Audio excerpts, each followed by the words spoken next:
जय हिंद जय भारत। आज अशा एका पैलवानाजवळ आलेलो आहे। हे पैलवान म्हणजे सेवानिवृत्त पैलवान आहे। पैलवानाकडे बघा म्हणजे समजेल।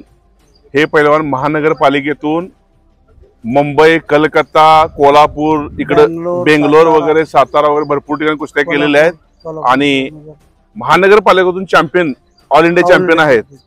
असे पैलवान, या पैलवानाचं नाव आहे शंकर दळवी, जे पैलवान नारायण दळवी यांचे भाऊ। मला एवढंच सांगायचं आहे की पैलवानकी जपण्याचं या परिवाराने कार्य केलेलं आहे। त्यांचे भाऊ आहेत, त्यांचा वाटा आहे, तर यांचा पण त्यात खारीचा वाटा आहे। असे पैलवान आपल्या समोर आहेत। त्या पैलवानाचं नाव आहे शंकर दळवी आणि गावाचं नाव आहे आंबेगाव, पुणे या ठिकाणी आलेलो आहे। आणि त्यांचा हा लॉन आहे, त्या लॉन मध्ये आम्ही बसलेलो आहे। तर वसंत, नमस्कार। नमस्कार। लहानपणी ज्यावेळी तुम्ही कुस्ती खेळायचं, हो, त्यावेळी तुमच्या भावाला बघूनच कुस्त्या खेळायला सुरू केलं का तुमच्या वडिलांना बघून खेळायला सुरू केलं? नाही, वडिलांचं मार्गदर्शन असायचं की करत जा व्यायाम, आणि त्या व्यायामामुळे मला तो कुस्तीचा गेम हळूहळू जमला। हा, आणि आमचे बंधू मोठे पैलवान असल्यामुळं त्यांच्या नावाला आपण धरून ते मार्ग शोधला चालला। मग मला हा एक प्रश्न विचारतोय तुम्हाला की तुमचे भाऊ जे होते, हो, ते तुमच्यामध्ये किती अंतर होतं? म्हणजे ते त्यांचं तुमच्या वयामध्ये किती अंतर होतं? वय फार होतं ना त्यांचं। ते स्टार्ट पासून दुसऱ्या नंबरचे, परत तिसऱ्या नंबरचा एक भाऊ मध्ये होता। 5-7 वर्ष फरक होता तुमच्यात? 5-7-10 वर्ष फरक होता? 10 वर्षाचा फरक, 10 वर्ष फरक होता। त्यामुळे ते मोठे पैलवान, चांगले जोमातले पैलवान होते, चांगले जोमातले, फार कष्ट करणारे। मग तुम्ही भावाची कुस्ती जिजो निग्रो वगैरे यांची संग बघितली का? अहो, आता जिजू निग्रो या आम्ही एका तालमीत, सुभेदार तालमीत असायचो। बर, हो, जिजूंना, आगरींना आमच्याकडे 4-4 महिने उन्हाळ्याचे आखाडे फिरण्याकरता यायचे इथं। हो, बर, मग तुमच्या खेळलाच का त्यांच्या बरोबर तुम्ही? हो, जिजू अण्णा बरोबर? हो, ते मोठे पैलवान होते पण। हा, तुमच्या बंधुराज खेळताना तुम्ही बघितलं? हो। भावाच्या तुमच्या कुस्त्या तुम्ही बघितल्या का? भावाच्या काय म्हणजे तुमच्या बंधुराजाच्या कुस्त्या बघितल्या का तुम्ही? बघितल्या ना। कोणाकोणावर बघितल्या? स्टार्टला झाली बबन आरगडे बरोबर, दुसरी झाली यशवंत गायकवाड बरोबर, तिसरी झाली रमेश ताकवले बरोबर, चौथी झाली एकनाथ चोरग्या बरोबर, आणि 5वी दत्तोबा बिनताडे। अशा म्हणजे चांगली पैलवान होते त्या काळातले, नामांकित पैलवान। कोल्हापूर मध्ये त्यांच्या कुस्त्या झाल्या का? कोल्हापूर मध्ये त्यांनी कुस्त्या केल्या का नाही ते मी कोल्हापूरला 4-4 महिने सुट्टी काढून यायचो। आंधळकर वस्ताद तेव्हा जायचं होतं का? आंधळकर वस्ताद होते त्यावेळेला गेलो होतो। आंधळकर वस्ताद कसे कुस्ती व्यायाम घ्यायचे हो तुमचा?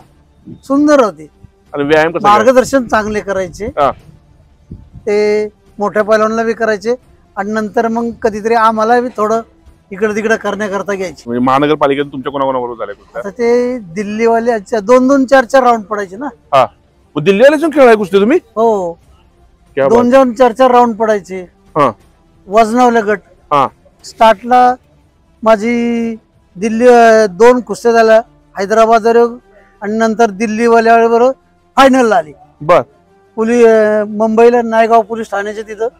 मग काय झालं तुम्ही? मारलं मी त्याला, मारलं म्हणजे इतकी जोरात कुस्ती झाली, शेवटीला मी त्याला ढकलून दिला टेजवरून खाली। परत त्याला म्हणलं ये कुस्ती करावरती, तर ते दिल्लीवाले म्हणले नंतर जाऊ कुस्ती, आता नको। नाही, त्याला 55 म्हणलं आता लावित असली कुस्ती तर मी करतो, नाही तर नंतर कोण कुस्ती करणार आहे? बरोबर। मग त्यावेळेला मला तिथं 52 किलो वजन होतं, त्या 52 किलो मध्ये गोल्ड मेडल मिळालं। Gold medal. मग तुम्हाला महानगरपालिकेने काय दिलं तुम्हाला बक्षीस? बक्षीस काय, फक्त महानगरपालिकेचं नाव व्हायचं, ते ज्या ज्या ठिकाणी कुस्त्या व्हायच्या त्या ठिकाणी मेडल, सर्टिफिकेट द्यायचे। मग मिडल सर्टिफिकेट, नोकरी तेवढी दिली होती त्यांनी? नोकरी कामावर जायचो तसं का? सह्या करत होता कामावर, पगार घेत होता, जायचो कामावर? हा, जायचो कधी कधी, तर सह्या करायला फक्त महिन्यात एकदा? सह्या नाही, तसं सह्या करायला जायचो मी। बघा, खेळाडू असले हा फायदा आहे, फक्त सह्या करायला जायला लागतंय। आता काका पवार सुद्धा आमचे पैलवान आहेत आणि रेल्वेमध्ये आहेत, पण सह्या करायला जातात।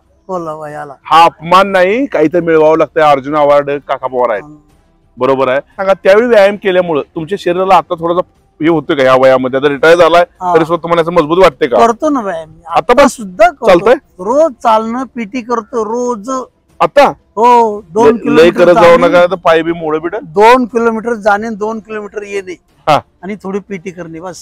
ही फार मोठी गोष्ट आहे, हे करायलाच पाहिजे ह्या वयामध्ये। जर हे वयामध्ये आपण जर केलं तरच आपण फिट राहू शकतो ना, आपण चांगलं राहू शकतो. आता माझं वजन 72 रोज चालू झालं. वय किती? 72 रोज चालू झालं. 72 वर्षी वय आहे? 72 रोज चालू झाले. 71 संपले, 72 रोज चालू झाले. तुम्ही चांगलं आता म्हणजे पाऊंड सेंचुरी मारल्या तुम्ही ऑलरेडी, बरोबर ना? आहे ना. हे बघा पैलवानकी केलेला फायदा की फिजिकल फिट राहते माणूस आणि चांगला. लग्न केलं, मुलं झाली तरी व्यायाम हा थोडं थोडं चालूच राहिला. बरोबर. आणि त्याच्या अगोदर कुस्ती लढत मेहनत खूप असायची. त्यामुळं शरीरात त्याला साथ खायची नव्हती, ते पण आवड होती. परिस्थिती घरची गरीब होती, बेताची.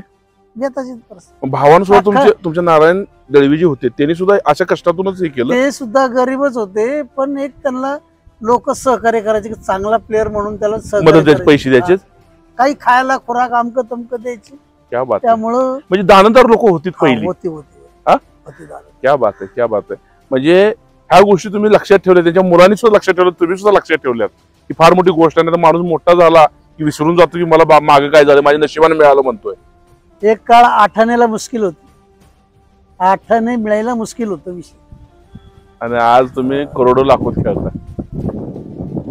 पण प्रामाणिकपणामुळं किंवा तुमच्या कष्टामुळं, तुमच्या जिद्दीमुळं तुम्ही इथपर्यंत पोहोचला ना. हो, हे खरं आहे का साहेब? हो. आपण सत्य वागायचं, कुणाच्या पायावर पाय द्यायचा नाही आणि कुणाचं घ्यायचं नाही. आपण प्रामाणिकपणे ठेवायचं. त्यानंच तुम्ही यशस्वी होणार, मोठं होणार. बरोबर ना साहेब? आता सगळ्या काही गोष्टी चांगल्या आहेत. थोडी आता मी रिटायर झाले 31/5/14 मला 30,000 रुपये पेन्शन मिळते. मस्त पोरं सगळे व्यवहार बघतात. बस. पेन्शन पोरांना देताय का तुम्ही एन्जॉय करताय? पोरांना देत जावा, तुम्ही मोकळं राहत जावा. त्याच्या पुरतं त्याच्याकडे येणं सोर्स पुष्कळ आहे. त्यामुळे तुमच्या 30,000 त्याला फरक पडत नाही. फार मोठी गोष्ट आहे. रिटायर झालेला निवृत्त महानगरपालिकेचा कर्मचारी आहेत, 10 वर्ष आणि अजून कसं फिट आहे बघा. अजून सुद्धा नोकरी अशी सांगा, नोकरी करणार पहिलवान आहे. नाही आता नोकरी करणार नाही. फक्त आपले मोठी माणसं आहेत, लक्ष ठेवणे. आता जी नवीन पिढीतली पोरं आहेत ती व्यसन करायला लागल्यात, ड्रग्ज वगैरे. त्याच्याबद्दल तुमचं मत काय आहे? ते तात्पुरता विषय काय. खरं व्यायाम करून जो माणूस टाईट राहतो ना, ते ड्रग्स मध्ये ह्याच्यामध्ये नाही टाईट राहत. बरोबर. 4 दिवस केलं ना की 4 दिवसांनी परत वसरतोय. त्यामुळे ते करायला नाही पाहिजे. नाही करायला. परत नुरा कुस्ती हा प्रकार होता का पहिला होता का तुमच्या काळात? असेल कुठंतरी, पण जेवढं खरं ते खरंच. होय. आता जास्त नुरा कुस्ती प्रकार चालू झाला, ह्याच्याबद्दल तुमचं मत काय? चुकीचा मार्ग आहे. चुकीचा आहे का? चुकीचा आहे. पैसे मिळतात मला म्हणल्यावर का चुकीचा आहे? लोक जी त्यात विषयातली लोक आहेत ती लोक बरोबर ओळखतात ही चुकीचा मार्ग आहे का खरा मार्ग आहे, आणि ते कधी साथ देत नाही. मग ते काय तात्पुरता विषय. तात्पुरतं लाखभर रुपये मिळाले की ते काय आयुष्याला पुरतात का? क्या बात आहे, क्या बात आहे. त्यामुळे हे चुकीचं आहे. चुकीचा मार्ग, चुकीच्या मार्गाने, सत्य मार्गाने वागा तुम्ही. आज पैलवान शंकर दळवी यांच्या जवळ आलो. ते पैलवान नारायण दळवी, एका काळचे नामांकित पैलवान सुभेदार तालमीचे. त्यांनी सुभेदार तालमीचा सराव केलाय, त्याचबरोबर कोल्हापूरमध्ये मोतीबाग तालमीचा सराव केलाय, आणि गावातल्या तालमीत पण सराव केलाय. आपल्या भावाबरोबर भावाचं नाव कुठं कमी पडेल किंवा भावाची बदनामी कुठेतरी होईल म्हणून कुस्ती सुद्धा प्रामाणिकपणे करण्याचं कार्य या वाघाने केलेलं आहे. अशा पैलवानाजवळ मी आलो आणि त्यांच्याकडून कुस्तीचा थोडक्यात इतिहास त्यांनी सांगितला, तो चांगल्या पद्धतीने त्यांनी सांगितलेला आहे आणि त्यांचं जीवन त्यांनी सांगितलेलं आहे.